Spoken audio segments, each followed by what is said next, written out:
పెట్టి బాండీలో oil add చేసుకోవాలి.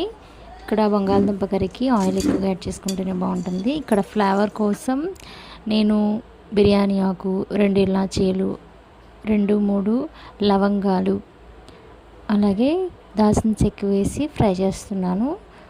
తర్వాత చిన్నగా కట్ చేసుకున్న మీడియం సైజు ఉల్లిపాయ, కరివేపాకు, ఒక 3 పచ్చిమిర్చి ఇవన్నీ యాడ్ చేసుకుని ఉల్లిపాయలు చక్కగా మగ్గిన తర్వాత ముందుగా మనం కట్ చేసుకుని ఉంచుకున్న టమాటా ముక్కల్ని యాడ్ చేసుకోవాలి.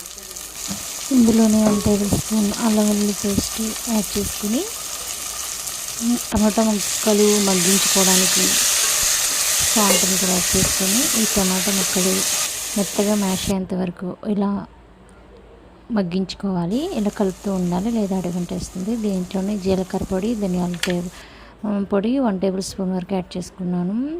అలాగే పసుపు, మీరు తినే కారం బట్టి కారాన్ని యాడ్ చేసుకోండి. ఇక్కడ నేను 1.5 స్పూన్ వరకు కారాన్ని యాడ్ చేసుకున్నాను. ఒకసారి బాగా కలిపేసుకుని ఇప్పుడు తగినన్ని వాటర్ యాడ్ చేసుకోవాలి. బంగాళదుంపలు ఉడికి మంచి గ్రేవీ తయారవడానికి ఇక్కడ వాటర్ యాడ్ చేసుకున్నాను. ఎక్కువగానే వాటర్ యాడ్ చేసుకోవాలి. ఒకసారి బాగా కలుపుకొని ఈ బంగాళదుంపల్ని యాడ్ చేసుకోవాలి. బంగాళదుంపలు యాడ్ చేసుకున్న తర్వాత ఇప్పుడు ఉప్పు సరిపడిందో లేదో చెక్ చేసుకున్న తర్వాత దీన్ని మూత పెట్టుకొని ఉడికించుకోవాలి.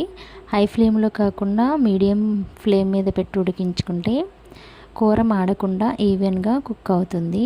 గ్రేవీ కూడా చాలా టేస్టీగా ఉంటుంది. ఈ విధంగా గ్రేవీ దగ్గర పడిన తర్వాత స్టవ్ ఆఫ్ చేసుకోండి.